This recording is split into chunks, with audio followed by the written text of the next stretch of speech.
My fiancée said, "You'll regret embarrassing me," I replied, "only if I lied." She thought canceling our wedding would break me. Instead, her own threats, burner numbers, and a scratched-up truck turned her revenge story into courtroom evidence. By the end, the judge was reading her words back to her. Original post: I'm Owen, 34M from Raleigh, North Carolina. Brooke, 31F, and I had been together a little over 4 years and engaged for 11 months. The wedding was 6 weeks away. On paper, everything looked perfect. Nice condo, stable job, good families, a venue booked in Chapel Hill. Too many candles already purchased, the kind of life people point at and call solid. I work in logistics for a medical supply company. Brooke worked as an event stylist. She had great taste. That was part of her charm in the beginning. She could make a cheap table look expensive and a last-minute dinner feel planned for weeks. Somewhere during the engagement, that talent turned into obsession. Every detail had to be dramatic. Every bridal event had to look like a magazine spread. Every conversation somehow came back to what she deserved for her big day. I kept telling myself it was temporary. Wedding stress. Let it pass. Then my business credit card started lighting up.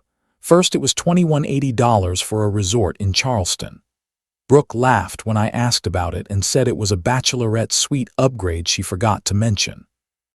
Then came $940 from a boutique in Savannah, $615 to a florist, and $1420 for a photographer's content package. Every time I asked, she had an answer. It was wedding-related. It was for us. She would move it later. She just needed me to trust her. What she actually needed was for me not to look too closely. The blow-up happened at our final venue lunch. Both families were there. My mom, her parents, her sister Jenna, 2 bridesmaids, and the venue coordinator with a folder of final numbers. Brooke had told me it was just a menu check. It wasn't. The coordinator smiled and said, "With the upgraded bridal suite, welcome lounge, and farewell brunch rental, the remaining balance is now $11,600. I just stared at her. I said, "What upgraded suite?"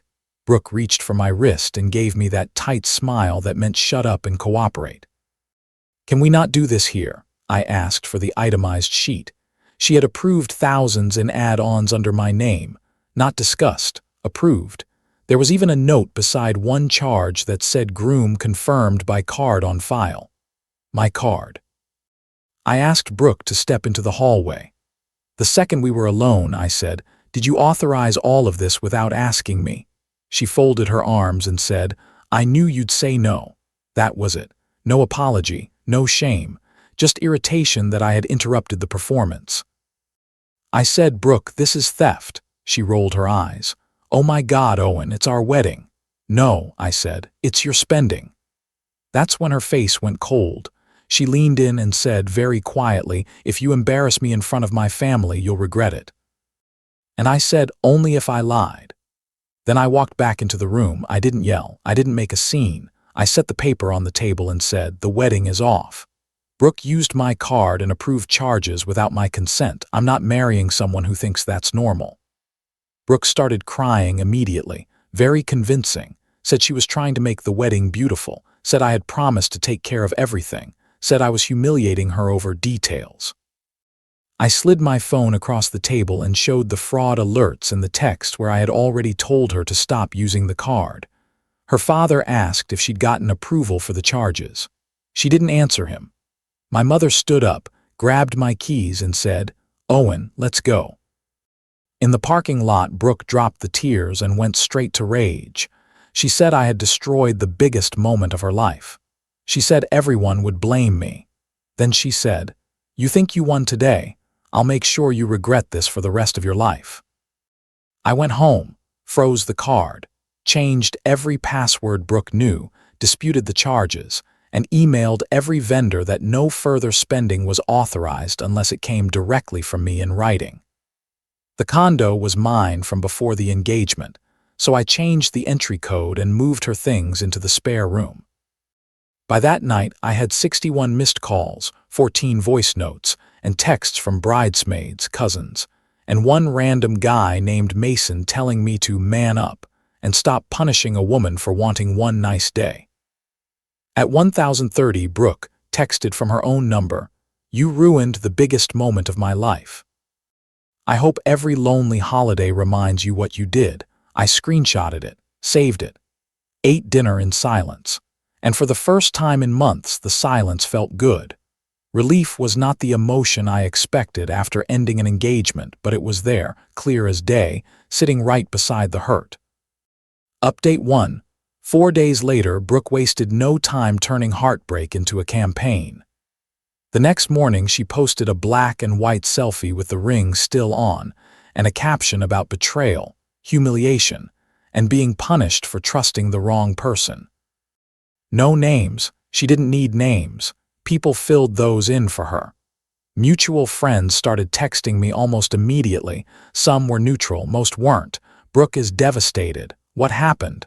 I never thought you'd do something like this." I didn't answer any of them. Instead, I dealt with the money. We had $84.30 in a wedding savings account. Almost all of it was from me. I separated my portion through the bank, documented every deposit, and left a clean paper trail for whatever came next. Then I paid a lawyer $400 for a consultation. He told me 2 things that stuck with me: stop thinking like a hurt fiancé, and start thinking like a man being threatened by someone who cares more about revenge than resolution. He was right. Brooke's mother called me that afternoon, furious. Said wedding stress makes women emotional and decent men know how to be patient. I let her finish, then said, "Mrs. Dalton, Brooke charged over $7,000 to my card after I told her not to. I have the statements and the texts. If you want them, I'll send them." She went quiet and said, "Send them." An hour later, Brooke's father called instead, much calmer. He asked if there were any family items in the boxes at my place. I told him yes, and he came by the next morning for the Dacre bins, some framed engagement photos, and a box of fabric samples. He looked embarrassed the entire time. Before leaving, he said, "I'm sorry you got dragged into this." That mattered. Brooke, meanwhile, escalated. On day 2, she texted, "We need to talk. I might be pregnant." That would have landed better if we hadn't gone nearly 5 weeks without sleeping together because she was worried about being bloated for wedding photos. I replied once, "Timeline doesn't support that. Please stop contacting me." No response, no explanation, just the next tactic. That night, bridesmaid Kelsey texted from a new number saying Brooke wasn't safe to be alone and I needed to call her before she did something drastic. I asked if they had called Brooke's parents. Silence. 10 minutes later, Brooke sent a crying voice note saying I was throwing away our future over numbers. Numbers. That's what the fraud had become now. Day 3, she showed up at my condo. The building cameras caught her getting in behind another resident. I watched from work as she stood outside my door, knocked for 8 straight minutes, and finally slid an envelope underneath it. Inside was one photo from our engagement shoot with you, OWE me, this written across my face in red marker. That was the moment I stopped feeling sorry for her.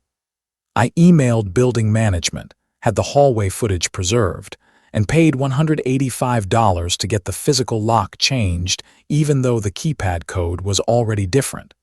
I wanted 0 excuses. Then her sister Jenna called. We had always gotten along. She asked one thing: did Brooke really put those charges on your card without asking? I said yes and sent her screenshots. An hour later, Jenna texted back, "I'm staying out of it." She lied to me. Brooke must have found out because that evening she made a much longer post. This time it was about emotional abuse, public shaming, and financial control. Same trick. No names, but enough detail that everyone knew. I still didn't respond publicly. Privately, I saved it. That night she texted from an unknown number. "This is what happens when men humiliate the wrong woman." Screenshot, folder, date stamp. At that point I knew it wasn't over. Update 2, 3 weeks later the money piece started improving before the peace piece did. The resort charge was reversed. So was the farewell brunch add-on. The florist deposit stayed in dispute, and the photographer charge took longer because Brooke had used my saved card through a vendor portal. Annoying, but fixable. What wasn't fixable by customer service was Brooke deciding to come after my job. I walked into work on a Monday, and my director Caleb had a printed email on his desk from a throwaway address. It said I was unstable, vindictive, and dangerous with company authority. It suggested the company audit me before I hurt them the way I hurt my fiancée. Attached were cropped screenshots of Brooke's posts and a blurry image of credit card charges with no context. Caleb asked, "Is this going to become a problem for us?" I told him the full story, calmly. Then I showed him the actual statements, the messages, and Brooke's threat from the venue parking lot. He read everything, leaned back, and said, "Okay, she's the problem, not you." He forwarded the whole thing to HR and security. Another unexpected ally. Good thing, too, because 2 days later Brooke showed up in the lobby insisting she was my fiancée and needed 5 minutes. I told reception she was my ex-fiancée and not authorized to be there. Security escorted her out. She left an envelope at the desk anyway. I photographed it before opening it, because by then that was just how I lived. Inside was a 2-page handwritten note that bounced between apology and threat. She missed me. I had destroyed something sacred. People were turning against her. Then near the end, "You took my wedding, so don't act shocked when I take something back." That line went straight to the evidence folder. Then came the truck. I park in a gated deck attached to my building. One Saturday morning, I found "Remember Me" scratched deep into the driver's side. 4 words, about $1,600 in damage according to the body shop. The deck camera caught someone in a cap and hoodie coming in the night before. Not a perfect face shot. But Brooke also texted me from another burner at 11:58 p.m. "Bet you'll think of me every time you drive now." That was enough for a police report. The officer read the text, looked at the truck, and asked if Brooke had been showing up elsewhere. I handed him printed copies of the lobby incident, the envelope note, and the burner number threats. He said, "You've done a very good job keeping records." I said, "She's made it easy." My lawyer sent Brooke a cease and desist on Monday covering harassment, trespass, defamation, and property damage. $650 well spent. For 2 days, nothing.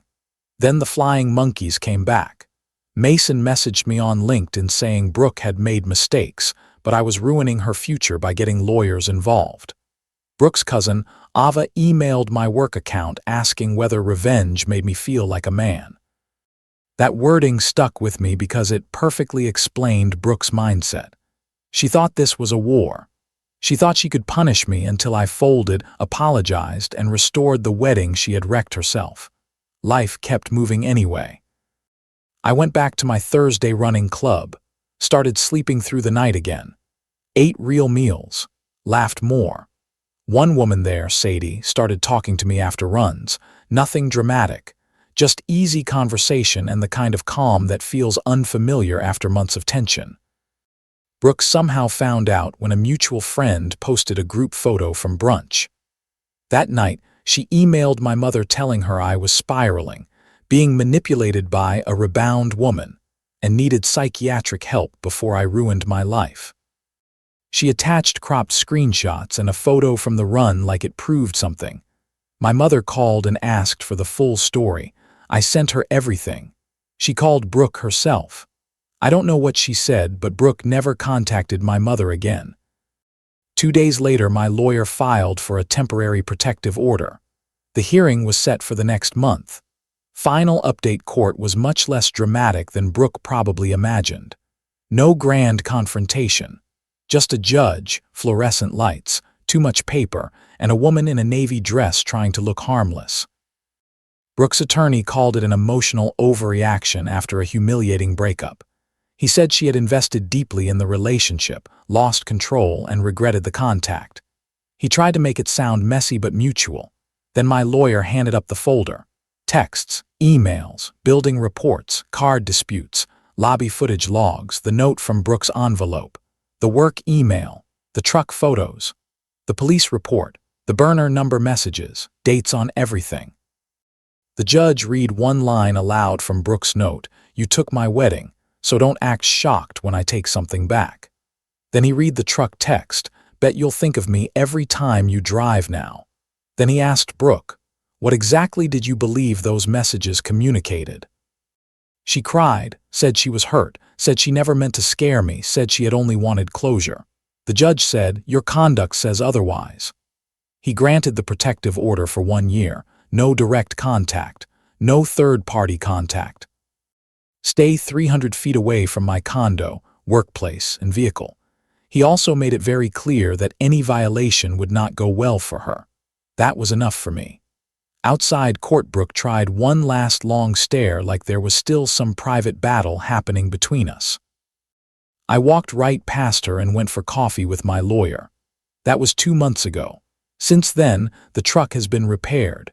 Insurance covered part of it, and the rest is still tied to the damage claim.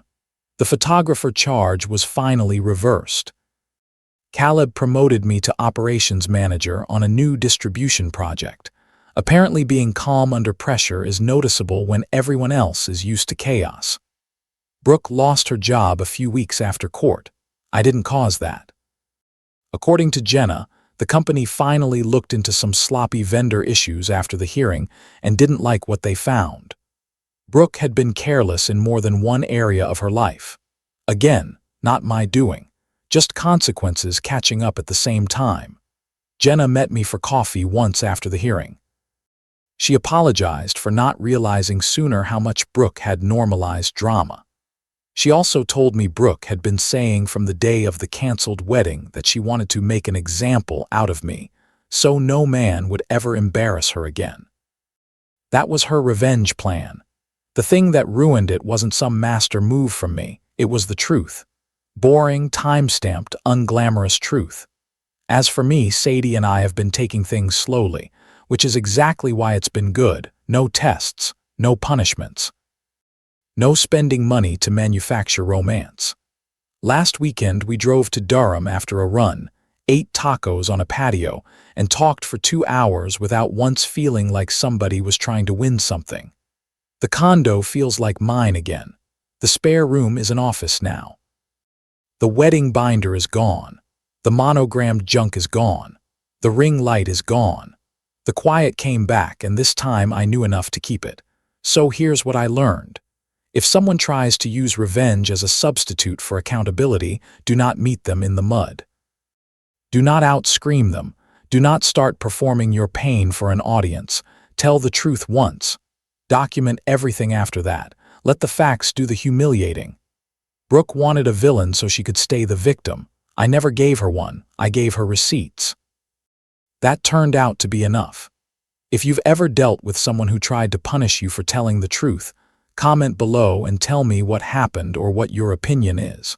And if you want more stories like this, please subscribe, like, and share.